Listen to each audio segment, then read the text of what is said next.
the Denver Nuggets Minnesota Timberwolves series, similar to the Celtics, they have been one of the best teams in the league, defending champs, the MVP, one of the best starting fives, net rating through the roof, offensive rating, defensive rating. They've just been a phenomenal unit all year long, dating back to last year and even the year before that, even when they didn't win a ring. They've just been a great elite team, well coached by Mike Malone, obviously. But one thing that stood out to me coming into the season is I always felt like they were going to miss Bruce Brown. I didn't trust their bench that much, but because of the greatness of Nikola Jokic and then, the two-man game between him and Jamal Murray, and then you got Michael Porter Jr. in one corner, KCP in another corner, and how that the ecosystem of their offense and how, seamless and smooth it is, it wasn't like that glaring of a hole to people that, the Denver Nuggets really don't have that many shot creators off the bench. Obviously, you got Peyton Watson, you got Christian Braun, two young guys who are still finding themselves. I know this is Peyton Watson's rookie year. Christian Braun had some moments in the playoffs last year, but the specific role that Bruce Brown played last year in the playoffs, that's a hole. And now you have some, you got injuries. Obviously, Jamal Murray has been dinged up physically up and down. He hasn't been shooting well from the field. And then you have, the Reggie Jackson injury, who's Jamal's backup point guard. Now you're looking around and it's like you kind of have to, lean on Nikola to basically initiate almost everything. And I don't know if that's very sustainable for a guy at his size, for a guy that has been playing into the late spring, early June, each of the past, 2-3 years. I can see there's a little bit of wear and tear on him, and that is completely okay because, like I said, this is a big guy. He's been playing late, and this is a guy that plays. Like, Jokic is one of the most durable superstars that we've seen the past couple years. So even if he is a little dinged up, he's still going to play through it. And the Bruce Brown role, the guy that can, dive on those inverted pick and rolls with Nikola Jokic, the guy that can thrive in transition, the guy that can be a point of attack defender, the Nuggets are missing that. KCP is being asked to guard Anthony Edwards. I know that's his boy, Georgia Bulldog Alums. But, this is Anthony Edwards. You're going to ask KCP at the age he is to stay in front of Anthony Edwards for 34 minutes. That's not a great recipe. You definitely need a little bit more. Now, I'm not saying Bruce Brown would have been the answer to that, but Bruce Brown definitely could have helped because you definitely need... They're lacking another ball handler. Jamal Murray is being pressed full court by these guys. Nickeil Alexander-Walker, Mike Conley, Anthony Edwards, Jaden McDaniels. These guys with length. They're playing with a burning energy, a fire in their belly. They're getting after it. Every 50-50 ball feels like it's theirs. Every rebound feels like it's theirs. They're just fighting at a level that I just didn't think, they were able to, not like I counted them out, but I just didn't think they would do this on this level against the defending champs, and led by this superstar, soon-to-be megastar, and Anthony Edwards and what he has been able to do on both sides of the floor, dissecting defenses and getting to the rim, relentlessly. I've just been very, very impressed. Most road teams are just okay with getting one. You hear it all the time. Let's just get one. Go back to the crib, get, home court advantage. Minnesota is, they're thinking finals. They're deep. And what I've come to realize is the Minnesota Timberwolves have been trying to tell us all season that we are one of the best defenses, the league has seen.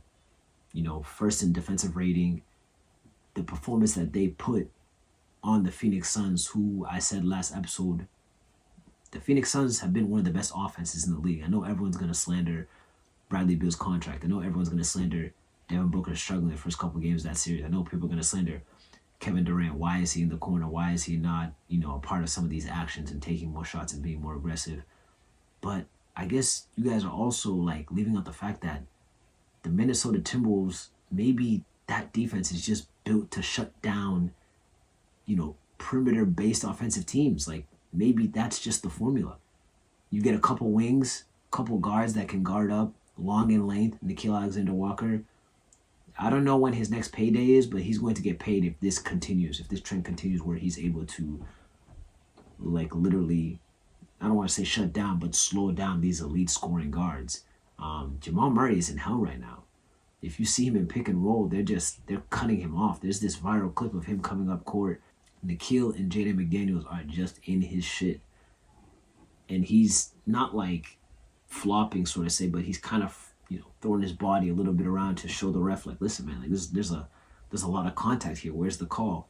And things like that. This was one of the effects that I was scared of when the middle of the season, Adam Silver and the NBA, they decided to kind of uptick the physicality and how the refs are going to be reffing these games, and they didn't plan to tell anybody. But I think it's actually a blessing in disguise, because that level of physicality the last couple months of the regular season, that's translated to the postseason, and it kind of helps guys gear up. So I'm a fan of it. I like it. But seeing how Jamal Murray was frailing his body on that specific possession when he was trying to bring the ball up, that just shows you a lot of these guys were blindsided by this. Jamal Murray in Game 2 shot a combined 2 for 15 from the floor when he was defended by Anthony Edwards, Jaden McDaniels, Nickeil Alexander-Walker, Naz Reid, and Mike Conley. 2 for 15. I want to shout out Naz Reid. Himself, he forced Murray to 0 for 5 shooting, switching off of those picks. And so, obviously, Murray's trying to get off Jaden McDaniels. He's obviously going to try and get by Naz Reid. Naz Reid's not having that. Him being able to step up in Game 2 when Rudy Gobert was out, that spoke volumes to me, because this core might not be a core that's going to go anywhere. And I know Rudy Gobert is, at some point he's going to get into his older years and whatnot, and he's done a phenomenal job winning. Obviously, shout out to Rudy Gobert. Actually, I got to stop this because won his Defensive Player of the Year, his 4th one. So shout out to Rudy. Best defense in the league by far. What they were able to do against Denver and, isolate, Jokic, force him to take shots, shut down everyone else, force Jokic to be aggressive and to be the scorer, because that's not the type of basketball he likes to play. He's a lot like Steve Nash. He'd rather be a table setter. I said it a couple months ago. That's like one of the only guys in the league that can take, maybe 10 to 15 shots, but literally like dominate the game from the first second to the last buzzer. I like the dynamic of Towns and Naz Reid. That opens up the floor even more for Anthony Edwards to get downhill. And Anthony Edwards has been, he's been a terror. I'm going to get into him. Chris Finch, who, tore his knee patella, I think he fractured it. He either tore the knee patella tendon or he broke his patella or something. It was a nasty injury, but that you have to factor that too. Like, this guy is not as engaged in the game as he typically would be. Like, there's just so much you can do. Like, when you're just handicapped, like, he busts his patella open. Like, there's just so much he can do. The Naz Reid X Factor and Jaden McDaniels and Nickeil Alexander-Walker playing that, that 2-man game off the picks and spending time with Jamal Murray. That's really what the story has been. This is not a story that Nikola Jokic, isn't playing well enough. He's playing pretty well. And, like I said, I think they miss Bruce Brown. Christian Braun, obviously isn't ready yet. Payne Watson obviously isn't ready yet. KCP is a little older, and you're asking him to guard Anthony Edwards. If you're asking a guy like that to guard Anthony Edwards for 34, 35 minutes in a game, it's going to be a lot harder for him to preserve energy and, thrive in transition, thrive in catch and shoot, and do all those things. And he won't make the excuses for you, but that's just a tall task for a guy at his age. He's literally guarding, like, arguably the most dynamic guy in the league with the ball in his hands, and you expect him to, help on other guys. This is something that I just didn't see coming. I didn't see the Denver going down 0-2. Now they're on the road going to Minnesota. Wolves have just been amazing. That is looking like a legit finals team. I can't sit here and say I can't envision them winning the finals right now, because that defense is insufferable. The Suns and the Nuggets, those are 2 top 6-7 offenses in the league, not just the Western Conference, in the league. And what Minnesota has been able to do to both of them to this point was definitely something I didn't imagine. If you guys remember, I picked the Suns to beat the Wolves in the first round. I picked the Suns to win in, I think, 6, actually. I didn't think that the Wolves had enough offensively, and that's just a testament to Anthony Edwards and the talent that he is. He's just able to just carry these guys on his back, on offense. And what I was really worried about was his in-between game. I definitely underrated that. I knew he could. I knew he had a decent pull-up game. He could hit the three ball at a decent clip, but the type of shots he's hitting right now is definitely not something that I thought 3 months ago. He's hitting, he's posting up smaller players. He's doing all the things that I was asking Tatum to do a couple years ago. Anthony is doing it right now. When he gets on the court, he realizes like, yeah, I'm not just the best guy here. I'm the biggest, most athletic guard on the court right now. You know what I mean? Forget guard. He just believes he's the best athlete on the floor right now. And he has his guys at his mercy. I mean, Anthony Edwards, he's averaging 32.3 points this postseason. That's third in the NBA. He has a 58.8 effective field goal percentage on just pull-up jump shots, which was my biggest worry. If you guys remember my episode with Jason, I had said, like, listen, I feel like guys are going to throw two at Ant. But it actually doesn't matter. You can't even throw two at Ant because you have all these guys on the Wolves that are thriving. Guys like Nas Reed hitting shots from deep. Mike Conley, he had 10 assists in game one. He's been a phenomenal floor raiser and table setter for everyone. Karl Anthony Towns, I haven't even brought him up. He's stretching the floor, taking advantage of switches, shooting the ball at a high clip. He's not really like, he doesn't have those like dumb fouls, those bad IQ fouls that we've seen in the past. So yeah, the Wolves are coming together right now. Anthony Edwards is also shooting 41.9% from the three-point line. 41.9%. That's not something I, believed was feasible 2 months ago. He is shooting 61.1% from the field on drives. So, this guy is, right now, he is literally unguardable. There's no shot right now that he doesn't have confidence in shooting and or hitting.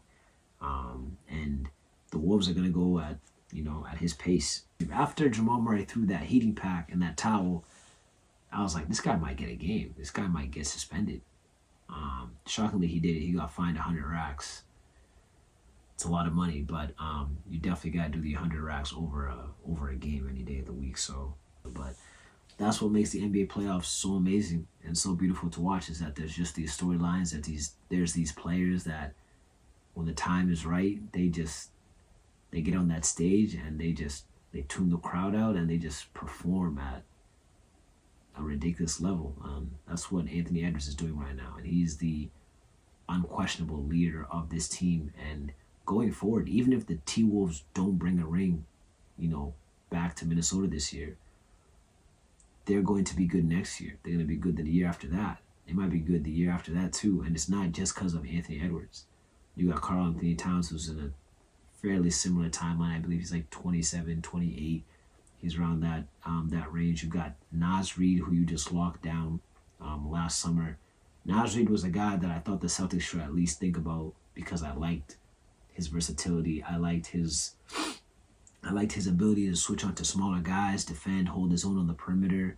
I think he's a good basketball player. I feel like he would have fit with our brand of basketball beautifully. You think about a Celtics small ball five with Nas Reed, you're thinking Derek White, Drew Holiday, Jason Tatum, Jaylen Brown, and Nas Reed. That's a pretty scary small ball five. So you could even go Nas Reed, Kristaps Porzingis, Jalen, Jason, and Derek White. And during the non-Drew minutes, if Drew needs a breather, or if Derek White needs a breather, you go Drew Holiday, Jaylen Brown, Jason Tatum, Kristaps Porzingis, Nas Reed. The only pathway I can see to Denver getting back in this series is if Aaron Gordon just straps up his pants and says, I'm going to literally cover Anthony Edwards from tip to the ending buzzer. Just because if there's anyone on the Nuggets, and this was something I thought about before the series, but I don't think Aaron Gordon is quick or twitchy enough to stay with someone, as athletic as, Anthony Edwards. And honestly, truth be told, who really is in this league, well equipped to guard a guy of that caliber and of that combination of speed and power? There's not a lot. There's really not a lot. And if there's anyone, it's probably a guy on his team, maybe Jaden McDaniels. Something deep down, I just don't feel great about betting against Jokic. Betting against Jokic is just not fun for anybody. And obviously I said, he's a phenomenal player, just got this MVP. You never know. You never know what he's capable of doing. So I definitely don't want to rule out the Nuggets 100%, but the whole is just so drastic, and it's the momentum. It's the fact that they were able to get a game without Rudy Gobert. It's been the way they've been defending Jamal Murray. It's been the way that they've just been pouncing on everybody on defense, and it's just been amazing to see, and that's why I love the playoffs.